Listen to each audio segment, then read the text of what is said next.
C'est parti. Alors, toujours en direct de Ludovia, avec deux intervenants cette fois-ci. Euh, J'avoue, un que je connais, une que je connais un peu moins. Et justement, ça introduit la toute première question. Thierry et Catherine, mais on va commencer évidemment par Catherine. Mais qui êtes-vous? Alors moi je suis donc Catherine de Villepillière, cofondatrice d'Évidence B, dont Thierry va vous parler plus avant, mais j'ai une double casquette parce qu'effectivement pendant des années j'ai été et je reste encore en partie enseignante, donc je suis professeure de lettres depuis bien longtemps maintenant et j'ai eu à peu près tous les niveaux, de la sixième au Cagne en passant par des BTS, etc. Voilà, donc j'étais aussi membre de jury de concours, l'agrégation externe de lettres modernes. Donc je connais bien le système éducatif et c'est à ce titre-là que j'interviens aussi dans Évidence B. Bonjour, donc moi Thierry de Villepierre. Euh, j'ai cofondé avec Catherine et Didier Évidence B. Donc je vais vous en dire deux mots. Et mon passé, donc effectivement j'ai passé quelques temps dans une de ces boîtes américaines GAFAM et 10 ans dans l'édition scolaire. Donc un parcours depuis l'école, toujours dans des structures autour de l'école. Donc ce que fait Evidence B, Kids Code, puisqu'on a repris aussi cette plateforme de jeu, on fait des modules d'exercices sur les programmes scolaires, de la maternelle à la terminale, avec deux caractéristiques en fait.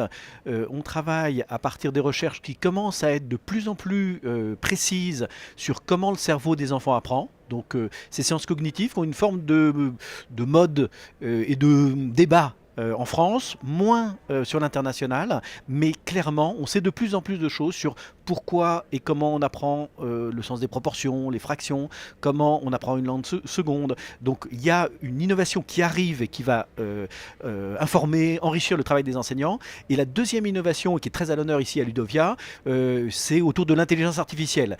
Donc l'intelligence artificielle, comme son nom l'indique, est assez stupide, mais sa capacité à traiter des masses de données et à détecter dans ce grand bruit des caractéristiques propres à certains élèves ou des caractéristiques de parcours qui vont aider telle ou telle forme d'apprentissage ou type de difficulté. Donc la combinaison de ces deux, Sciences Co pour concevoir des modules et IA pour affiner la personnalisation, c'est ça que fait Évidence B. Ça reste modeste, c'est-à-dire qu'on est très calé à la science et donc on ne couvre pas du tout tous les programmes, mais quand on sait dire quelque chose, encore une fois je l'ai dit sur le science des proportions qui va être les divisions, les fractions, mais aussi les probabilités quand on va du primaire jusqu'au lycée, on a un modèle économique, comme on dit dans les entreprises, qui est B2B, business to business, c'est-à-dire qu'on vend à des professionnels. A priori, on ne vend pas directement au secteur éducatif, enfin aux établissements et aux enseignants, et on vend donc aux éditeurs scolaires ou au ministère de l'Éducation. On est présent ici à Ludovia, notamment sur le stand de mascotte avec un projet BRNE sur le LCA, langue et culture de l'Antiquité, dont pourra parler Catherine, et également avec Atier sur un manuel qui s'appelle Itinéraire littéraire pour les premières, donc des modules sur l'apprentissage des langues.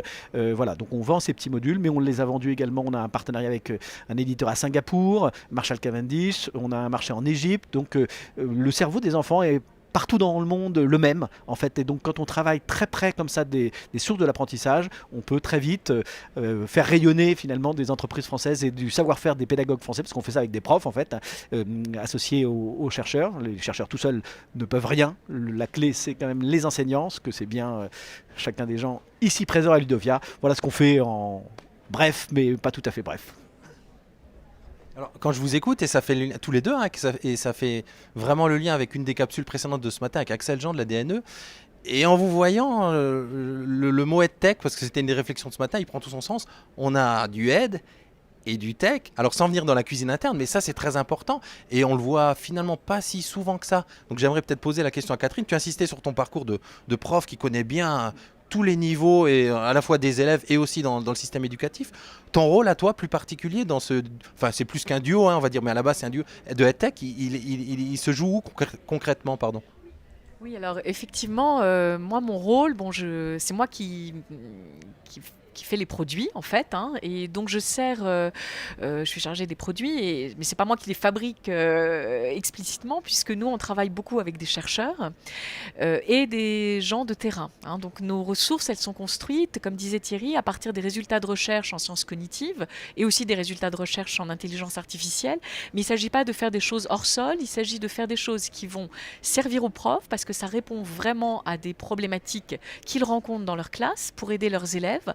Et donc c'est vrai que moi, le rôle que j'ai, c'est d'articuler tout ça et de vérifier que précisément on est en train de faire des ressources qui vont servir, qui vont marcher, de ne pas surdévelopper une belle intelligence artificielle qui ne servira pas aux professeurs parce qu'ils auront l'impression qu'on va ne plus avoir besoin d'eux, parce que nous on développe des produits pour les professeurs, enfin pour les élèves à travers les enseignants et pas pour déposséder les enseignants. Donc l'enseignant doit pouvoir s'en saisir, doit savoir que c'est pour ses élèves et pas pour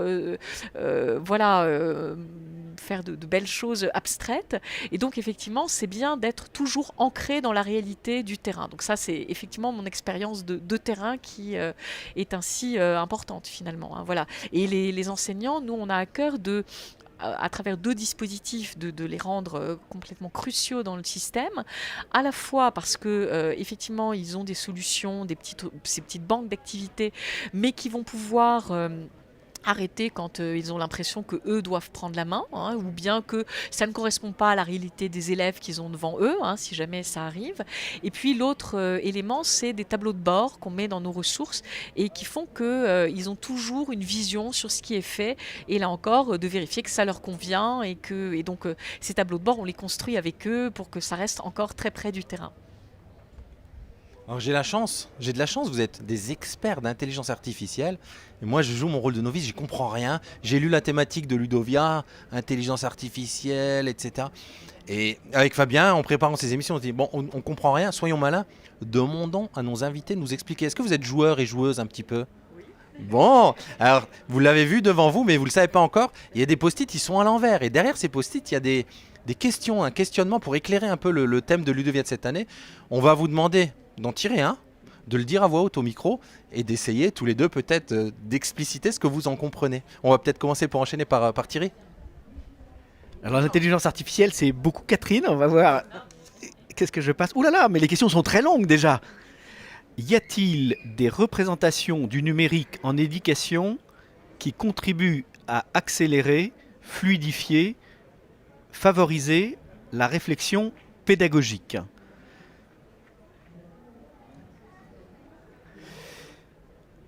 Donc l'intelligence artificielle n'a rien à voir avec cette question, puisque c'est vraiment l'intelligence humaine à laquelle une phrase complexe fait appel. Grosso modo, en quoi le numérique aide la pédagogie, c'est comme ça que je résumerai le sens de cette question. Voilà.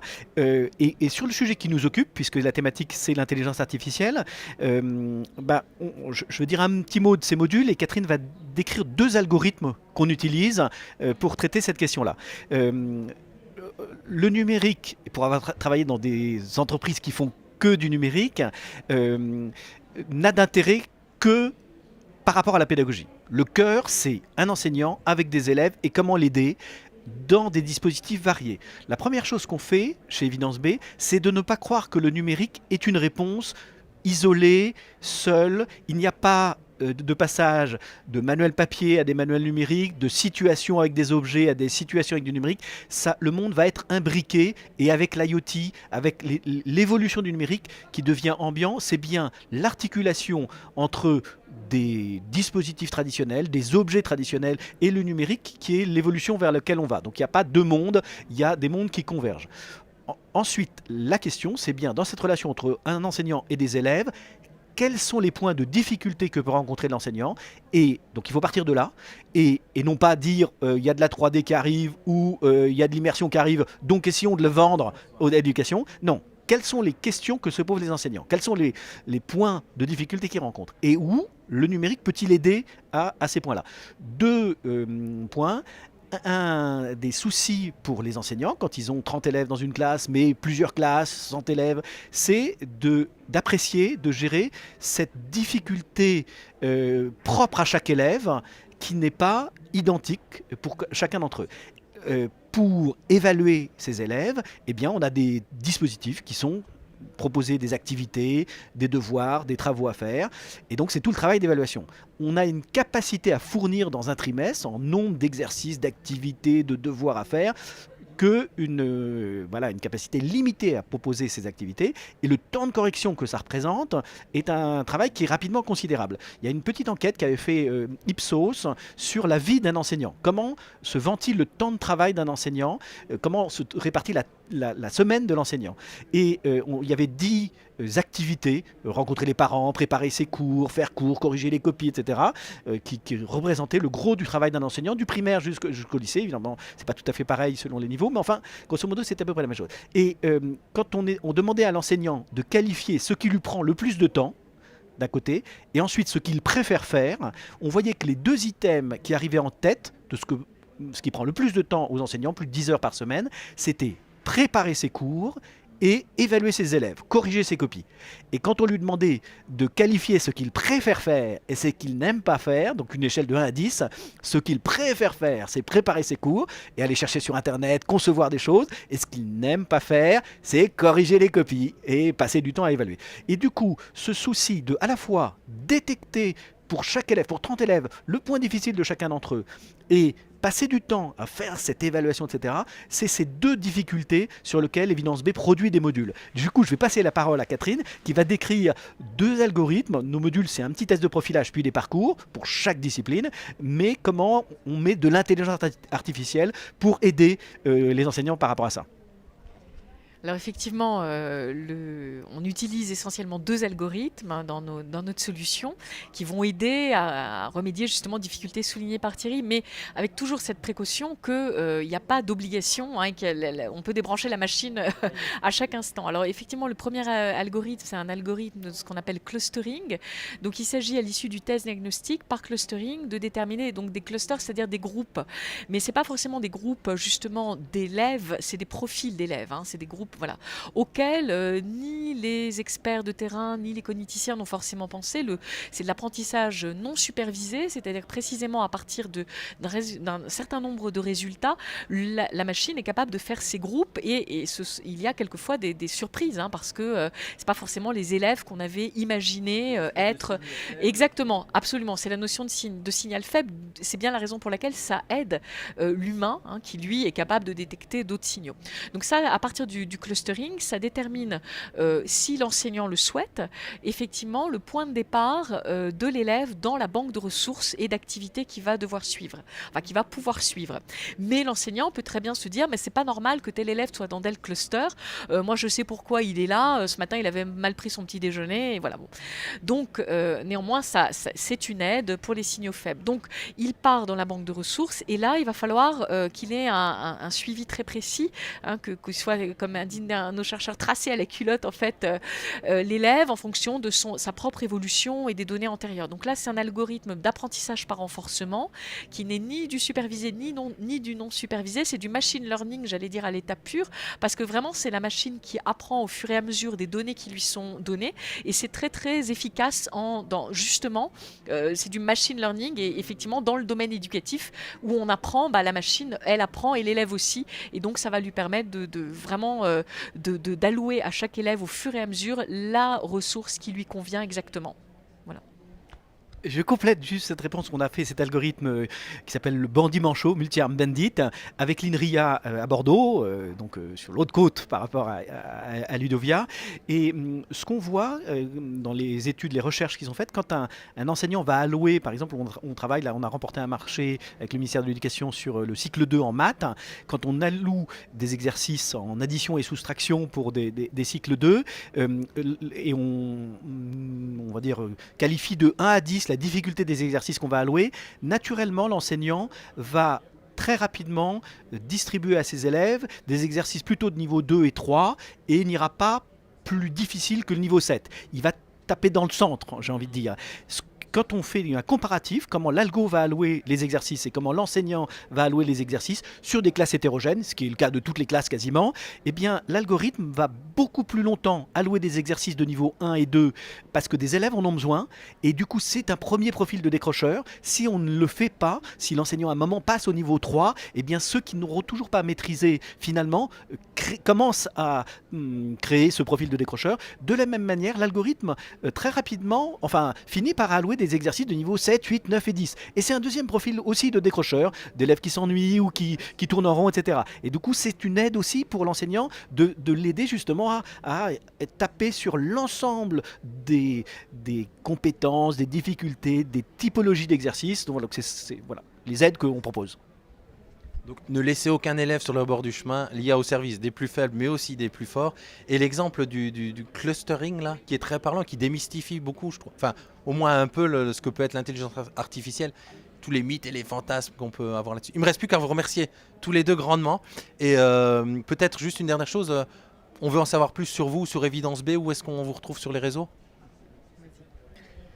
Pour le moment, on a un site, comme on est en B2B, il n'est pas très propre, il s'appelle evidenceb.com tout simplement. Voilà, donc n'hésitez pas, on peut aller voir sur le site de Hatier, itinéraire littéraire, et tester le module de langue pour le manuel de première en syntaxe. Donc là, il y a pas mal d'exercices qui sont pour le moment en accès libre pour les spécimens de l'été. Donc voilà, et il y a un petit chatbot, mais on va peut-être le débrancher, qui est accessible sur le site evidenceb.com, là aussi sur de la syntaxe, plutôt au niveau collège, avec des petits jeux sur les langues. Voilà. Catherine, Thierry,